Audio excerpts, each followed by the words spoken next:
station, so we have more on our TV. Which means that actually right after this panel, they are running to Atlanta Hartsfield. So we want to give them a lot of love at the end of this panel, but they will not be on the Walk of Fame this afternoon, just letting you know.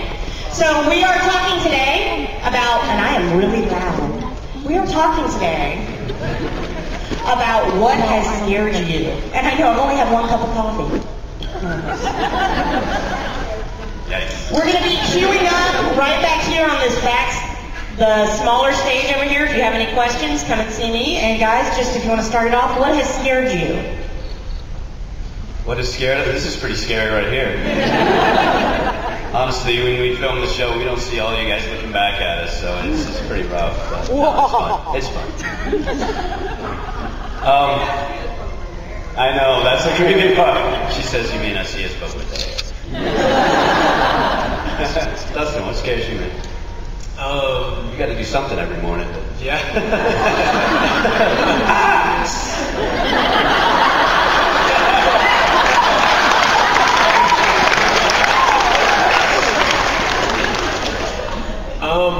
As far as anything you guys have seen on the show that scared me, obviously Love Castle freaked me out a little bit. St. Augustine, even thinking about what we were able to see there, still makes the hair on the back of your neck stand up. But not in a scary bad way. That was a good thing. Pretty much, I don't know. I think I'm scared the most. Like I mentioned before, I'm not a big pop-out scary guy. So anytime we do, one of these prisons or asylums with all these open doors, row after row after row, I get kind of antsy walking by them. That's not a big thing for me. Thank you.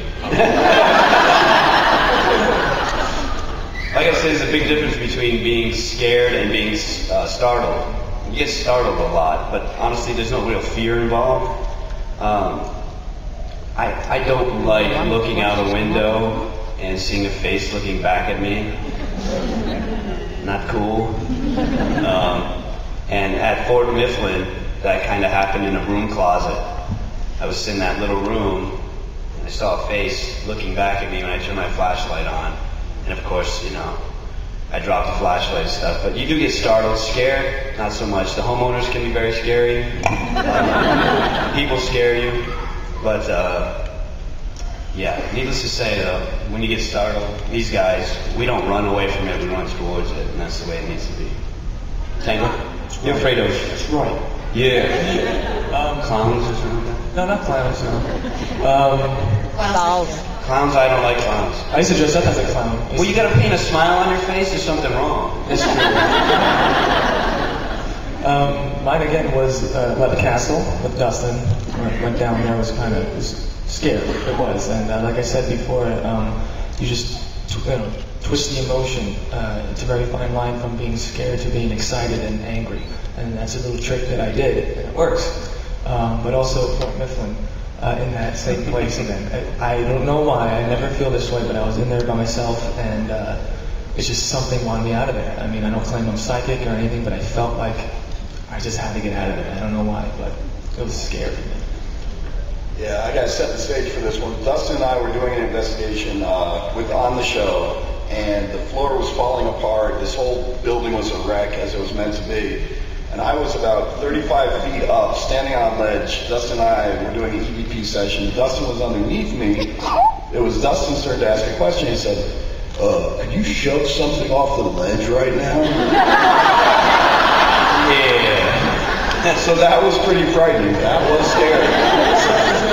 I figured if something happened, I'd be the leader, so it'd be cool.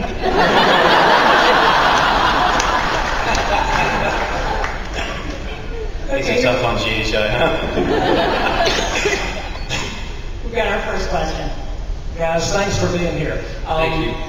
Speaking of being scared, your sound techs, the cameramen, have any of them ever left and not come back? Actually, a lot happens with those guys. Now, you got to remember, they didn't sign on to necessarily hunt ghosts or do paranormal investigation. They're just filming a TV show. But whenever you see us walking in the dark, realize that they're walking backwards in the dark. Think about that as St. Augustine Lighthouse. Yeah. These guys are brave and they deserve a round of applause, but they,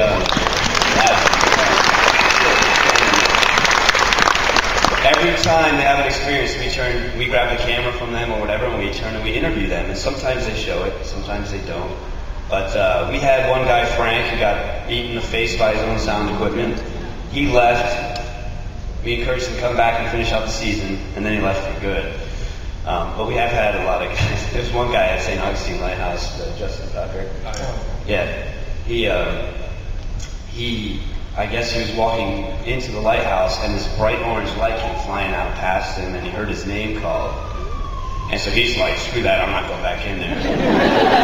And, you know, the producer's just like, you got to go back in there, it's your job. He's like, screw that, I quit. He said, well, how are you going to get home? He's like, I'll walk.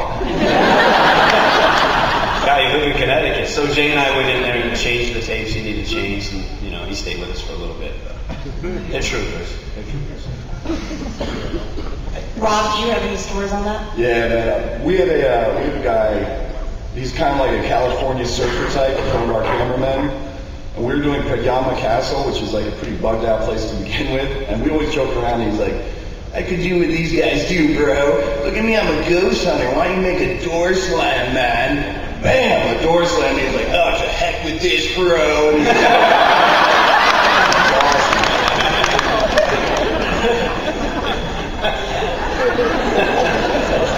Nice. Hey guys, it's great to see y'all here. This is a question I thought of watching the show with not so much the cases where the benign stuff happens, but like the really malevolent EDPs y'all get sometimes. I know that y'all have families and whatnot. Do you ever worry, or is it a concern that maybe your work might follow you home? And I'm not necessarily talking about the homeowners. Although that has happened, yeah. Personally, for me, it would be very convenient if it followed me home. I could just do it from there. But like I've said before, I consider myself a one-passenger vehicle. It's just not an option for something to follow me home, and I can't prove that something has followed me home. There have been times where I'll be sitting there at home and some crazy activity will happen at my house, just out of nowhere, and then stop. And then within the hour, Jason will call and say, hey, we got a negative case up in Maine. And it's like that entity is just kind of posturing, saying, look what I can do here, don't come and get me. It's just a challenge, Satan could beat me up on camera. Beat me up, just get it on camera, and I'm okay with that. But, you just got to have the power inside, I guess. I don't know, I've never had an issue with it. Dustin? No, I've never had an issue with it either. But obviously, our family is something that we're always concerned about. As a lot of people know, Jay and Grant have had their share of stalkers and stuff that had to be reprimanded and handled appropriately. So, but majority of our fans and 99% of the people we all meet are very cool, and everybody's very respectful of coming up and saying hi. And everyone. I think that the highest compliment we get, and we heard a lot here at Dragoncon, is that we're just average guys, which is still how we view ourselves. So that's. It's good to see that it goes both ways with everybody. So we're very thankful for everybody that's cool with us too. Okay, I have two of the littlest fans who I'm going to bring up for a minute, and I usually don't do this if you've ever been with me. So come on, guys. Hey. Oh, I know you guys.